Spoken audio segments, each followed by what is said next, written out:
찬송가 435송.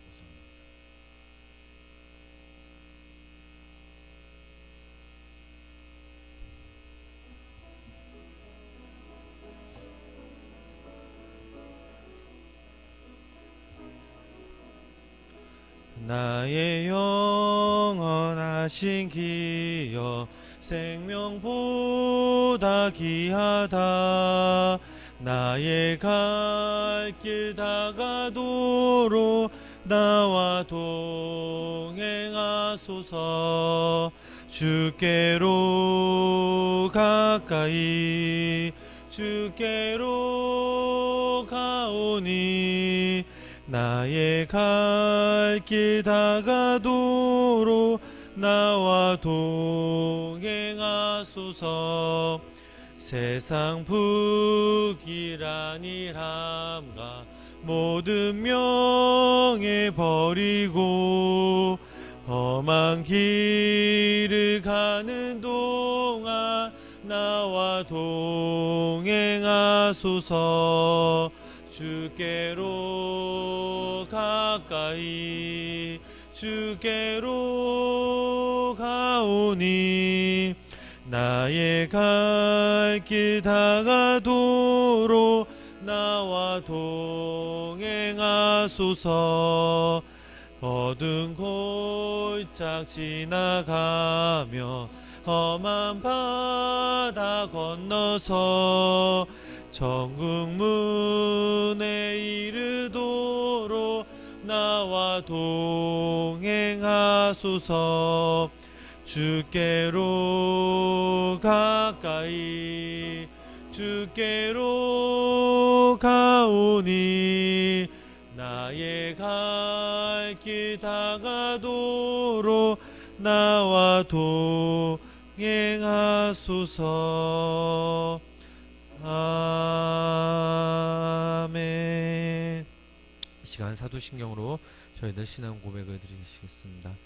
전능하사 천지를 만드신 하나님 아버지를 내가 믿사오며 그 외아들 우리 주 예수 그리스도를 믿사오니 이는 성령으로 잉태하사 동정녀 마리아에게 나시고 본디오 빌라도에게 고난을 받으사 십자가에 못 박혀 죽으시고 장사한 지 사흘 만에 죽은 자 가운데서 다시 살아나시며 하늘로 오르사 전능하신 하나님 우편 앉아 계시다가 저리로서 산 자와 죽은 자를 심판하러 오시리라. 성령을 믿사오며 거룩한 공회와 성도가 서로 교통하는 것과 죄를 사하여 주시는 것과 몸이 다시 사는 것과 영원히 사는 것을 믿사옵나이다. 아멘. 지금 함께 보실 말씀은 사도행전 13장 4절부터 12절까지 말씀입니다. 사도행전 13장 4절부터 12절까지 말씀입니다.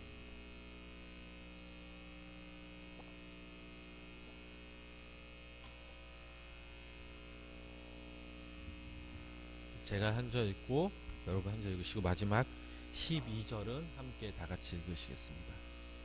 두 사람이 성령의 보내심을 받아 실루기아에 내려가 거기서 배 타고 구브로에 가서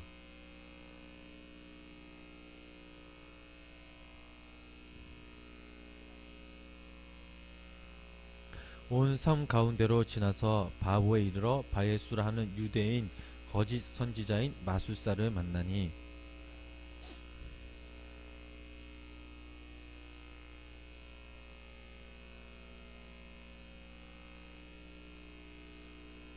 이 마술사 엘루마는 이 이름을 번역하면 마술사라 그들을 대적하여 총독으로 믿지 못하게 힘쓰니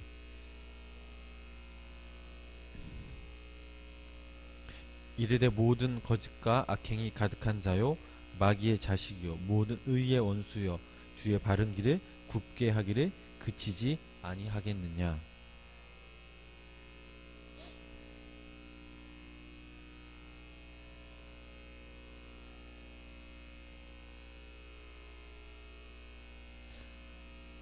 다같이 읽으시겠습니다.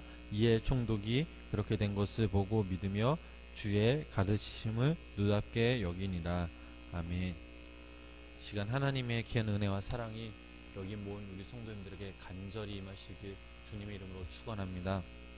오늘 본문의 말씀을 보니까 성령님의 지시에 따라 안디옥 교회는 바나바와 사울을 이방의 선교사로 구별하고 또 안수하여서 최초의 선교지인 그 구브로 섬으로 파송한 모습을 볼 수가 있습니다.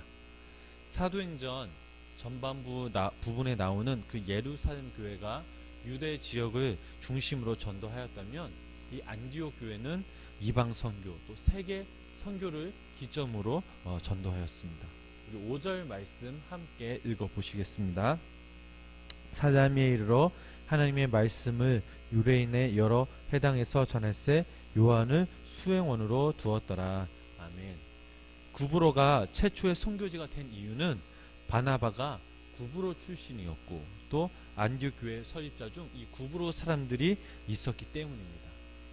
또한 구브로 섬에는 많은 유대인들이 살고 있었고 또 복음을 전할 수 있는 회당이 여러 곳에 각각 있었습니다. 하지만 더 중요한 이유는 바로 성령께서 구브로에게 가라고 명령하셨기에 이 바나바와 사울은 이 성령님 말씀에 순종함으로 이곳에 오게 되었던 것입니다. 5절 말씀을 읽어보니까 수행원 요한이 나옵니다. 이 요한은 마가 요한을 말하고 있는데요. 바로 바나바 누이의 아들 요한을 말하고 있습니다. 요한이 한 일이 무엇일까요? 바나바와 바울이 생활하는 데 있어서 필요한 일을 도와주었지만 이방 세계가 예루살렘 교회의 관계를 맺는 중요한 역할을 또 하기로 하였습니다. 이 요한 역시 구브로가 고향입니다. 요한에 대해서는 저희가 나중에 자세히 살펴보도록 하겠습니다. 6절, 7절 말씀 함께 읽어보시겠습니다. 온 섬 가운데로 지나서 바보에 이르러 바예수라 하는 유대인 거짓 선지자인 마술사를 만나니 그가 총독 서기와 바구와 함께 있으니 서기와 바울은 지혜 있는 사람이라 바나바와 사울을 불러 하나님의 말씀을 듣고자 하더라. 아멘.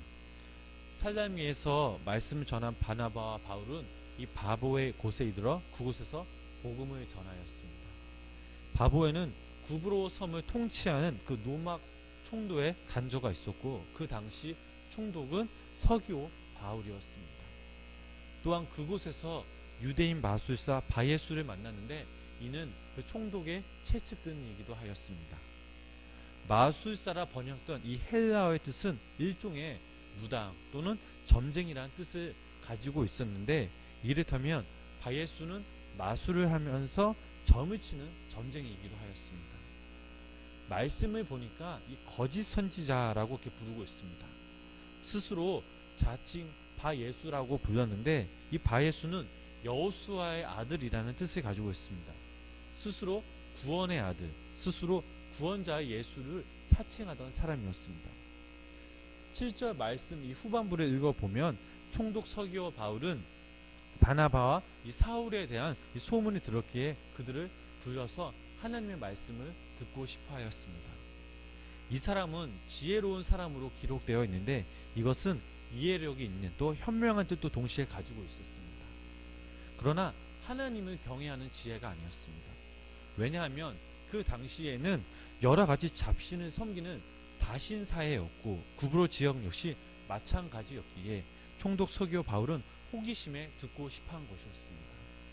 동기가 어쨌든 간에 하나님의 말씀을 직접 듣고 싶어하고 관심을 갖는다는 것은 어찌 보면 성령님이 인도하심, 예비하심으로 볼 수가 있습니다. 그러나 뜻하지 않는 일이 생기게 됩니다.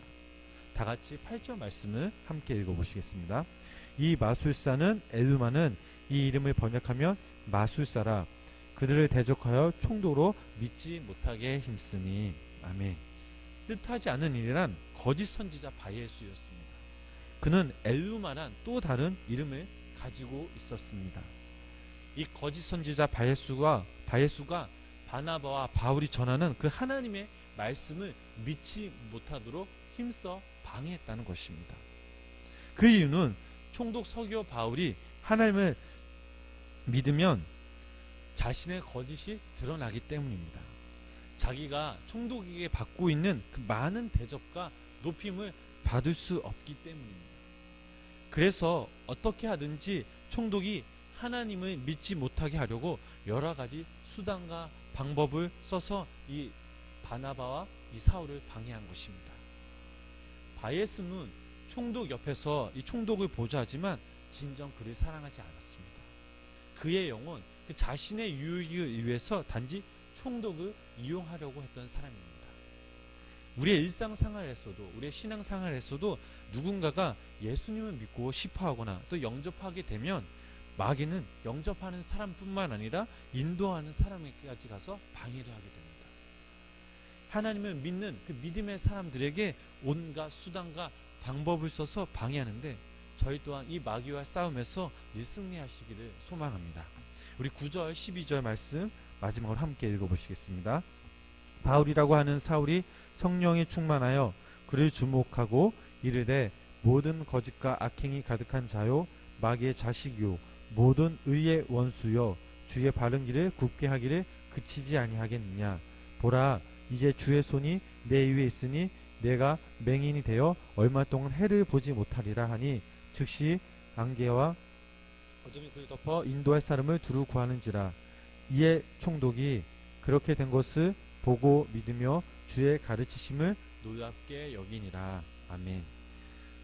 본문 말씀을 읽어보니 하나님께서 사울과 바나바를 보내신 그 목적이 있음을 알 수 있습니다.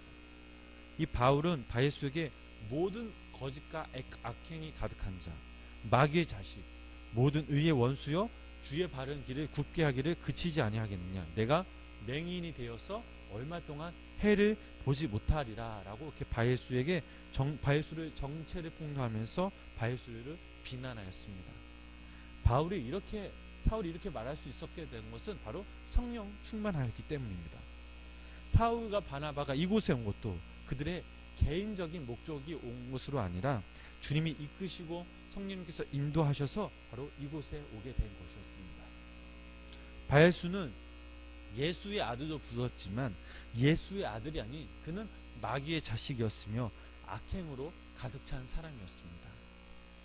하나님 나라에 대항하는 자였기에 성령께서는 그를 없애버리려고 사울과 바나바를 인도하신 것입니다. 성령 충만한 사울이 바예수에게 선포함으로 그는 맹인이 되었습니다. 총독의 마음을 멀리 하려고 했으나 스스로 자신의 눈이 멀어지게 된 것입니다. 그의 인생은 이걸로 끝난 것입니다. 바예수가 눈이 멀어진 것을 목격한 이 총독은 믿음을 가지게 되었습니다. 성령 충만한 그 사울의 기적에 힘입어 예수 그리스도를 믿게 되었던 것입니다. 본문 말씀을 읽어보니까 또한 사울에서 바울로 부르기 시작하였습니다. 사울을 바울로 부르게 된 그 최초의 기록이 오늘 저희들이 읽은 이 본문의 말씀이지만 언제부터 그의 이름을 바꿨는지는 알 수가 없습니다. 누가는 지금까지 바나바와 사울을 기록하였는데 이는 바나바가 모든 일에 힘써 주도하였기 때문입니다. 그러나 지금부터는 성령님께서 그를 이방의 전도자로 쓰시려는 때가 왔으므로 로마 시민권이 있는 이 로마식 이름인 바울을 바꾸는 것이 가장 효과적이었습니다. 바울이란 뜻이 무엇입니까? 작다라는 뜻이 있습니다. 사울이란 이름으로 살아갈 때는 자신을 스스로 높이며 크게 여겼을 때 그는 성령 충만할 수가 없었습니다. 이 말은 즉 자신을 높인다는 것은 그의 삶에 그의 중심에 하나님의 마음이 없었습니다. 기고만장한 삶 속에서 하나님이 들어갈 수가 없었습니다. 그러나 이제는 자신이 크다는 이 어리석은 생각과 마음을 주셨을 때 그는 하나님 앞에서 정말 세상 그 누구보다 작은 존재임을 깨달았을 때 성령님께서 이 바울을 인도하셨습니다. 하나님의 마음을 부어주셨습니다. 그렇게 총독 서교 바울을 살리기 위해서 하나님의 말씀과 기적을 행할 수 있었던 것입니다.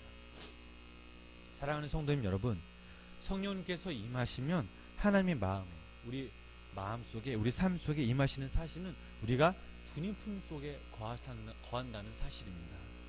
다시 말해서 우리가 하나님의 마음을 가지고 살아간다는 것입니다.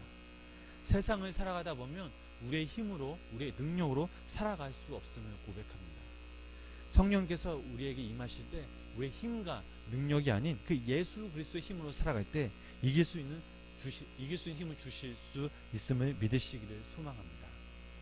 이 시간 우리의 마음과 중심을 보았으면 좋겠습니다. 나는 과연 정말 진실하게 하나님을 믿고 있는가? 내 안에 성령님은 살아계셔서 우리 마음속에, 우리 삶 속에 움직이고 계시는가? 이제 여기 모인 저와 여러분들이 우리의 자신을 크게 여겼다면, 교만한 마음과 생각을 가지고 살아왔다면 이제는 어리석은 생각과 마음을 내려놓아서 바울처럼 겸손해지고 또한 낮아지기를 주님의 이름으로 소망합니다. 더욱더 바라옵기는 성령님의 인도하심을 쫓아서 주님 주시는 그 참된 말씀과 기도를 통해서 우리 삶 속에 우리가 가는 곳곳마다 우리를 통해서 하나님의 사랑이 또 성령 충만한 그리스도인이 되기를 주님의 이름으로 간절히 소망합니다. 기도하시겠습니다. 은혜의 주님, 무더운 날씨 속에서도 한 주간 저희들과 늘 함께 하심에 감사를 드립니다. 하루의 첫 시간을 주님께 나와 예배드리게 하시고 또 함께 찬양하며 기도하며 말씀 듣게 하심에 감사를 드립니다. 오늘 말씀을 통해 저희들이 깨달은 것이 있다면 우리의 힘과 능력으로는 살아갈 수 없는 존재임을 다시 한번 깨달았습니다. 저희들이 더욱더 주님을 붙잡고 말씀을 붙잡고 성령님을 사모하는 마음을 주시옵소서. 우리 삶 가운데 중심 가운데 성령님께서 오셔서 저희들을 주님 가신 그 길을 갈 수 있도록 믿음의 믿음을 더하여 주시옵소서. 오늘은 주님의 거룩하고 귀하고 복된 주일입니다. 예배를 사모하는 마음으로 중심으로 나와 주님께 경배와 찬양을 드리기 소망합니다. 기도를 통해서 주님과 만남을 기대합니다. 또한 교제를 통해서 예수 그리스도의 사랑을 전하며 섬기며 느끼길 소망합니다. 주님께서 우리 오늘 하루 이 시간 함께하여 주시옵소서. 시간 저희들이 이 시간 함께 주님 앞에 드릴 갈급한 마음 또 기도 제목을 아뢰입니다. 주님 들어주시고 역사하여 주셔서 응답하여 주시옵소서. 모든 것 다 주님께 맡기오며 예수 그리스도의 이름으로 함께 기도드렸습니다. 아멘.